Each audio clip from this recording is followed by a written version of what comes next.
Hey guys, welcome to part 2 of upgrading the valve train in the Trans Am. In today's video, we get the CHE trunnion kit installed, our billet rocker pedestals, and our brand new push rods. And then we start the car up for the first time, but it does not go to plan. You'll have to stay tuned for the video to see what happens there. If you guys find this video helpful or you enjoy Trans Am content, I'd appreciate dropping a like and subscribing to the channel, but enjoy the rest of this video. All right guys, we have all of our parts laid out on the table and we're ready to start assembling. We have our rockers fully assembled and ready to rock, no pun intended. We have our billet rails, the fresh BTR 7.35 push rods, ARP studs, our lube, and we're ready to start putting the Trans Am back together. But before you just throw the rockers on, you got to rotate the engine over until cylinder 1 is at top dead center, and then you can do certain rockers, like I think it's intake 1, 3, 4, and 5, something like that. I'll put a list up here. But pretty much the reason you want to do that is you don't want to tighten the rocker stud against the valve spring. If you just throw the push rod in, throw the rocker on, and start tightening the bolt down, you risk tightening against the valve spring. And with an aluminum head, you really risk stripping the threads out. You don't want to do that. So you want to make sure that you do this correctly and you have the engine in the position you want it. And then once those are done, you rotate the engine over 360 degrees, then you can do the rest. I'm going to pull the plug on cylinder 1, probably bore scope it, see where it's at, and rotate the engine over until it's at top dead center. We've got cylinder 1 at top dead center, so I'm going to throw the rails on and start assembling my valve train. I'm going to put the rockers on that I can in this position, but make sure you use some assembly lube on the push rod tips and on the bottom of the rocker surface right here on the trunnion, and then put some where the tip of the rocker meets the valve spring and where the push rod comes into the rocker. Another really nice feature about the billet set is the holes actually have a chamfer on the bottom side, which helps the rail to sit perfectly flush against the cylinder head, whereas the stock ones do not have that chamfer. Man, just look at that billet rail with the CHE trunnion upgrade kit. Got a little side-by-side action with the stock rail. Check out this slop in the stock rail. Check out the billet rail. I mean, there is hardly any. It's hard to tell on camera if I'm literally doing the exact same thing. I mean, that's like me really forcing it. This minor wiggle on this one, and this one is just solid. I know my valve train is gonna be tight now.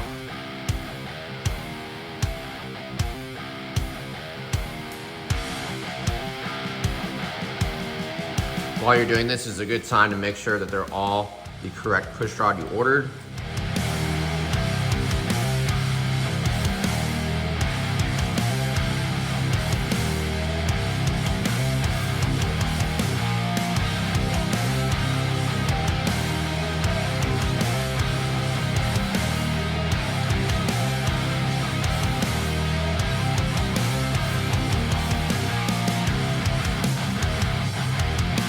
ARP says just to get these finger tight, so we're going to tighten as much as we can with our hands. Probably run in a little bit with like an extension and an Allen. But on the exhaust bolts, they bottom out. The intake ones actually are through hole, so make sure you clean out those exhaust bolt holes.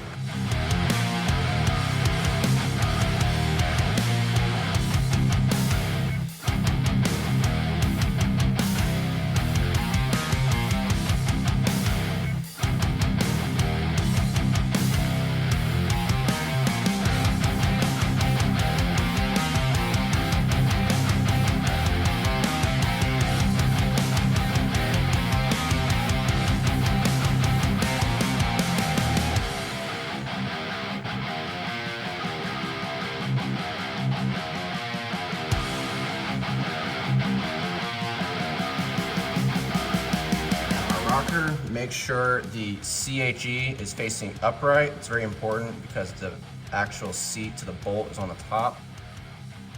Then with some ARP torque lube on the bottom of the nut, you're going to thread it on. And these are a 10mm nut. The original bolt is 8mm. Just gonna get it hand tight, and I'm gonna do the rest of the cylinders, and I'll come back and torque them. Feels good. Has some side to side. No lash right now. Feels really good. All right, we've got all the rockers installed. ARP says to torque them to 25 foot-pounds. See what we get here.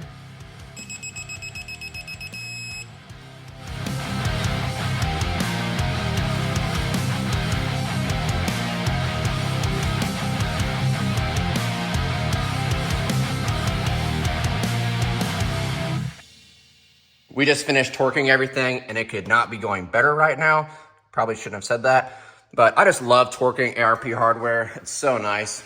But now I gotta rotate the engine 360 degrees around, which is 180 for the camshaft, and then we can knock out the other rockers. But in order to do that, I need to find out where the crankshaft is at. So I got me a nice little paint mark on the balancer. It was left-handed, okay? It's good enough. So that'll tell me where I'm at, and I'm gonna spin him over 360, knock out the other side.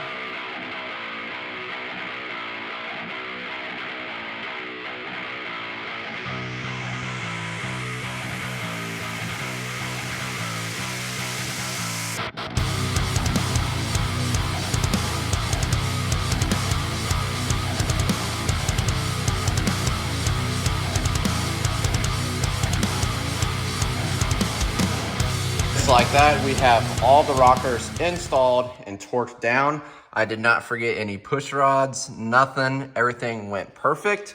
Double checked everything, you know, put the eyes on everything, make sure everything is good to go. Just cleaned up the valve cover surfaces because we have fresh gaskets. I'm interrupting this video right here because I actually made a mistake while installing my ARP rocker studs. If you noticed, I put ARP torque lube on both the intake and exhaust rocker studs, which would be correct if I did not have ported heads. But since I have ported heads, I was supposed to put thread sealer on the intake rocker studs. And the reason you want to do that is because whenever they port an LS cylinder head, they actually port into the intake rocker bolt hole, and oil can seep past the bolt threads into the intake valve chamber, and then you have oil consumption issues. And so I pulled the car back apart and put thread sealer on all of the intake rocker studs. So we should not have any oil consumption issues regarding the intake rocker studs. But if you have ported heads, learn from my mistake and do this the first time so you don't have to pull the car back apart. But like I said, we got it all back together.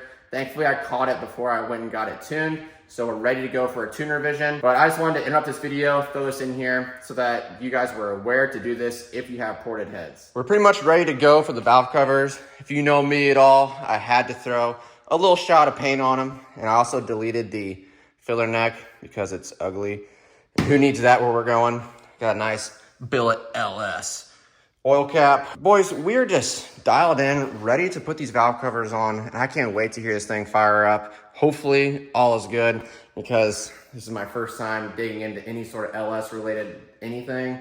So hopefully, push rod length spot on, everything's installed correctly. But I'm gonna get these valve covers slapped on. Got some fresh valve cover gaskets ready to go. So get those bad boys on, and then I'll just catch up with you guys when we got it installed and we're ready to start this thing.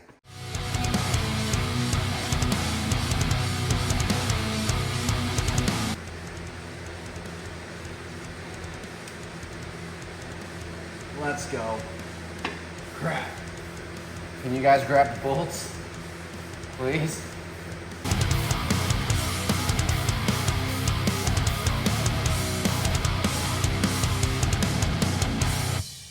Well, boys, we got the car back together, but we got to run to the parts store because we don't have any vacuum caps that don't have holes or tears in them. So I'm about to run to the parts store and see if they got any.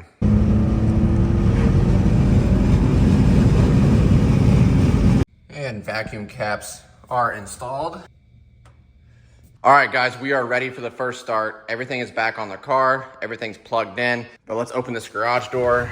Let's get this thing started up and see how she sounds with the whole new valve train in it. I'd be lying if I said that I wasn't a little nervous because we changed the push rod lane, so hopefully everything is good with it. There's no bad noises or sounds or anything like that.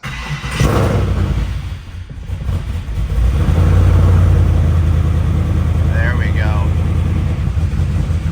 The battery's just a little dead.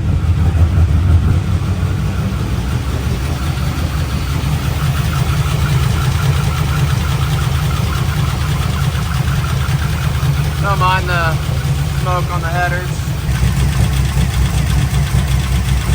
Definitely sounds noisy. I'm gonna shut her down. Well, guys, I really don't like that sound. I started it back up and it's still there. To me, it sounds like valve train noise, and it is on both sides. So I'm kind of stumped, but I'm gonna start with pulling the valve covers off and see what we got. Hopefully nothing's damaged or anything like that, but man, I don't really know what it could be. I wonder if the push rods that I put in it, if I didn't check them right, don't really know. So I'm just gonna pull them apart and see what we got. Hopefully it's nothing crazy, but I mean, I don't really know what it could be. Clearly something that I did wrong. I don't think it's anything with the trunnions. I doubt it's anything with the rockers. It's gotta be those push rods. Maybe they are too short. Maybe I measured wrong and we need to put the old push rods back in it.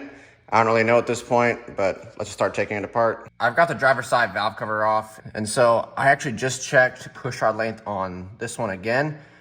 Made sure, and it's right at 3/4 of a turn where it should be. It's on both sides, so it's clearly something going on that's universal to both sides. And there's no way it's something with the CHE kit. So at this point, I'm considering just yanking it all the way back apart, throwing the old push rods back in it, starting it back up and see how it sounds. But I reached out to a few people for some advice. We'll see what they say.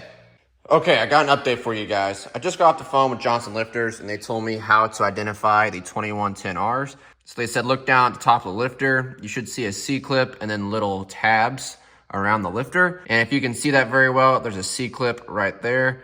And then there's the little tabs. So that confirms that these are 2110Rs and we have the push rod length right. So where I'm going now is potentially the rockers are coming in contact with the valve covers. I don't really know. I don't see any actual signs of it. You'd think there'd be more visual signs. I'm kind of stumped right now. Not really sure what's going on. I think I'm going to try to start the car without the valve cover on or just loosely put the valve cover on, start it, and see if the noise goes away after that. But right now, boys, we are stumped. I was kind of anticipating there being LS7 lifters in this thing, and I was going to have to put the old push rods back in it or remeasure or something, but I mean, those are the 2110Rs, which I'm really glad we confirmed that. But we're not giving up. We're going to figure this out. I think at this point, I'm going to throw it back together and either try to start it with the valve cover off, which I don't really know if that's possible. I got to try something. So I'm going to try and route the valve cover right now. Here's where I'm at. I took the valve covers off, tried to look and see if the rockers are making contact with the valve covers. Not really seeing any signs of that, but I'm not 100% sure it ran long enough to even like show any indentions or anything. I put some like grease on top of the rockers and spun the engine over by hand, trying to see if the grease would like show up on top of the valve cover. I'm not seeing anything like that. So to me, it's not hitting the valve covers. I think the rockers are clear of that. One thing that I'm thinking is the lifters just slowly drained out of oil and they just need some time to pump up. The car has been sitting for like a little over a month, like a month and a half. That's probably the longest it's sat in my ownership, honestly. And so I'm thinking that maybe the lifters drained out of oil and then after starting it, it just took a while to pump them up. Not really sure about that. I've also seen some posts where that noise is just completely normal, which I'm not convinced on that. I'm thinking it's either the lifters just need some oil pumped up to them and hopefully it's good now, or the push rods I got are too short and I just didn't measure correctly. But I'll let the car cool down. I'm about to start it back up and see if the noise is still there, because it went away when the engine got warm, but I want to see if it's still there when it's cold.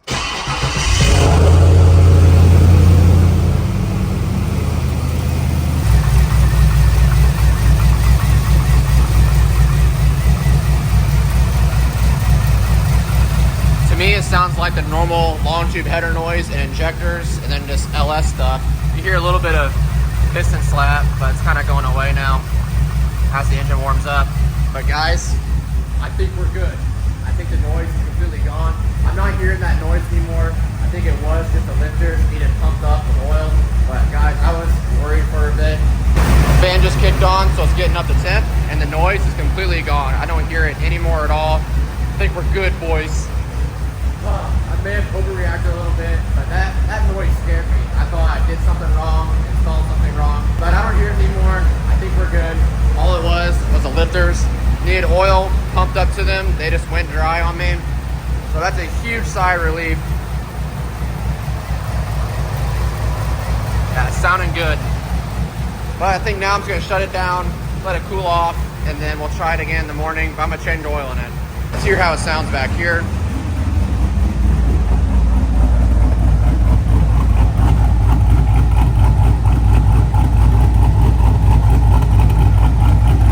feeling good.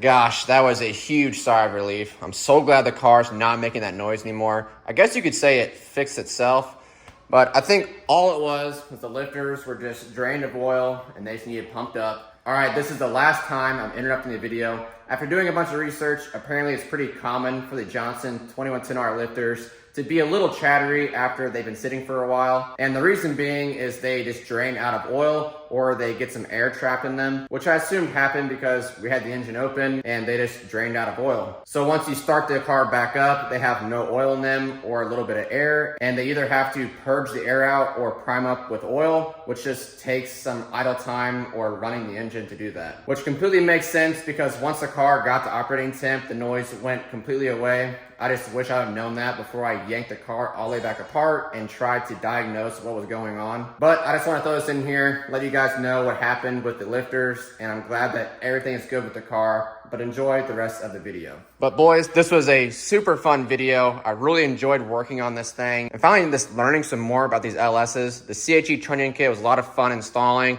Measuring for push rods was a learning curve, but ultimately it was a good experience, and I'm glad that I got to learn on this. But the next steps with it are to go get a tuner revision. I'm gonna reach out to a local guy in OKC and hopefully he can get me in this week. And then hopefully next weekend we can hit Thunder Valley for test and tune and finally get some track times with the new setup. The goal for that weekend is to get into the 11s, which I'm pretty confident the car will do.